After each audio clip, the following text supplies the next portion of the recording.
کہ جس وقت انسان صرف نشے کی لت میں پڑ جاتا تو ہر وہ گناہ جس کا وہ تصور نہیں کر سکتا تھا وہ اس کو کر بھی گزرتا. ہوتا ہے ایسا، سمجھ رہے، ناحق کسی کو قتل کرنا شراب پی کر کے کر سکتا ہے انسان، ویسے ہوش و حواس میں نہیں کر سکتا. پھر جب اس کی لت پڑ جاتی ہے تو اسے چاہیے ہر حال میں نشہ، تو وہ چوری کی طرف کبھی تصور نہیں کر سکتا تھا لیکن پھر چور بھی بن جاتا ہے گا. سمجھ رہے ہیں، تو اسی طریقے سے بڑی بڑی وارداتوں کو جو انجام دیا جاتا ہے تو وہ اسی نشے کی بنیاد پر، شراب کی بنیاد پر.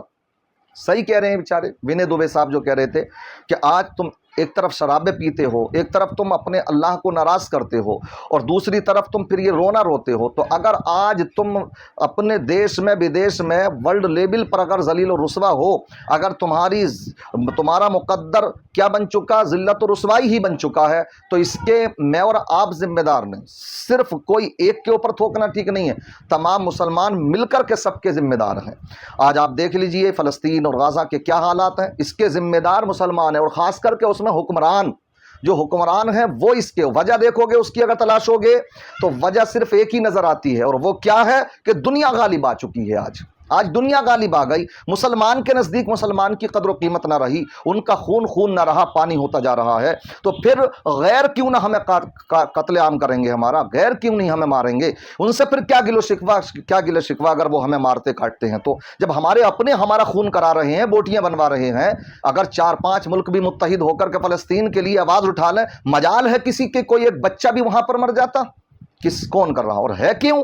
کاروبار جو ان کے جڑے ہوئے ہیں، کہیں اس کو ٹھیس نہ پہنچ جائے ہمارے کاروبار کو. سمجھ رہے ہیں، وہ اللہ تبارک و تعالی ہے، وہی قادر ہے، سمجھ رہے، وہی دیتا ہے، جو دیتا ہے تو منٹوں میں وہ لے بھی لیتا ہے گا.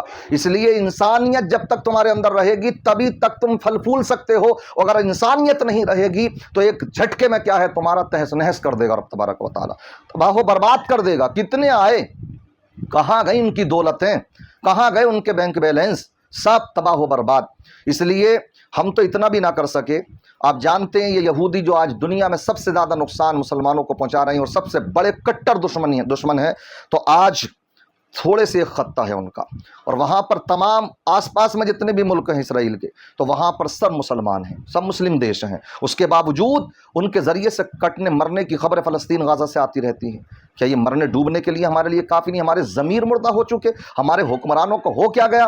یہ وہی تو قوم تھی کہ جس کو کہ پیارے آقا نے مدینہ منورہ سے لتاڑا، خیبر پہنچے، انہوں نے وہاں اس خیبر کو آتنکواد کا اڈا بنایا، تو آقا پھر وہاں بھی پہنچے، ان سے جنگیں ہوئیں، ان کا محاصرہ کیا گیا، اتنا غلہ انہوں نے رکھ لیا تھا اس کے اندر کہ مہینوں تک یہ کھا سکتے تھے. محاصرہ کرنے کے باوجود بھی، گھیراؤ کرنے کے باوجود بھی خیبر کے قلعے کا کوئی رزلٹ نہیں آیا. تب پیارے آقا نے فرمایا، وہ پیارے آقا جو کہ اس بات کی تبلیغ کرتے ہیں کہ پیڑ پودوں کو لگائیے، مگر اس وقت میں آقا حکم دیتے ہیں کہ جو آس پاس میں ان کے جتنے باغ تھے ان کو کاٹنا شروع کرا جائے. جب انہوں نے دیکھا اپنی نگاہوں سے ان کھجوروں کے باغوں کو کٹتے ہوئے کہ مسلمان ان کو کاٹ رہے ہیں، سمجھ رہے ہیں، تو فوراً کمپرومائز کے لیے تیار ہو گئے. اس سے پتہ ایک بات کا یہ لگتا کہ آقا نے اس وقت میں اگر یہ حکمت اپنائی تھی کہ اس وقت ان کے باغوں کو کاٹنے کا حکم دیا تھا، جبکہ آقا تو وہ ہیں جو آپ باغوں کو لگا رہے ہیں، آپ پیڑ پودے لگا کر کے اس کی فضیلت بیان فرماتے ہیں. وہ تو وہ ہیں کہ جو پیڑ پودوں کو زندگی بخشنے کے لیے آئے ہیں، مگر اس وقت کا تقاضا یہی تھا کہ ان کو معیشت کے اعتبار سے، بزنس کے اعتبار سے ٹھیس پہنچائی جائے، سمجھ رہے، تب ہی جا کر کے کمپرومائز ہو سکتا. اور وہ ہوا،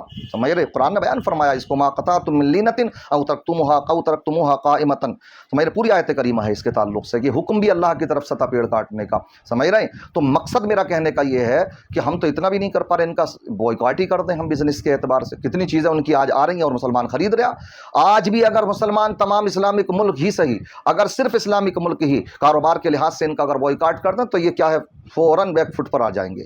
مگر کہاں ہے مجال، جب ہمارے حکمران ہی اپنے کاروبار کی کہیں کاروبار ٹھپ نہ ہو جائے، مسلمان مرے تو مرے، کٹے تو کٹے، تو پھر دوسروں سے ہم کیا رونا روتی ہیں. بہت حالات خراب ہو چکے ہیں. کل ملا کر کے بات یہ نکلے گی، آج جو حالات خراب ہیں اس کے ذمہ دار مسلمان خود ہیں. شراب نوشی مسلمان کر رہے ہیں، نائٹ کلبوں میں مسلمان جا رہے ہیں، ہماری بہن بیٹیاں برقعوں سے دور ہو گئیں، دین سے دور ہو گئیں، نمازوں سے ہم دور ہو گئے، مسجدیں ہماری ویران ہو رہی ہیں. آج سنیما گھر اب آباد ہوتے نظر آتے ہیں، ڈانس پارٹیاں کیا ہیں آباد ہو رہی ہیں. دین سے دور ہے انسان، اور پھر اس کے بعد میں رونا روتا کہ ہماری سمجھ میں نہیں آتا کہ مسلمان پریشان کیوں، مسلمان پر پریشانیاں کیوں اتر رہی ہیں. سوچو، غور و فکر کرو. ذمہ دار خود ہے مسلمان. اس لیے سمجھ جائیے، آج بھی وقت ہے، سمجھ جائیے. اللہ کی رحمت آج بھی پکاریں گی. پھر بہت کچھ میں نے کہہ دیا، بس دعا کریں. آپ کیا کہنا چاہیں گے اس پر؟ اور اگر اچھی لگے بات آپ تو اس بات کو شیئر کیجئے. دعا کریں اللہ تبارک و تعالی مسلمانوں کے حال زار پر رحم و کرم فرمائے. السلام علیکم ورحمۃ اللہ وبرکاتہ.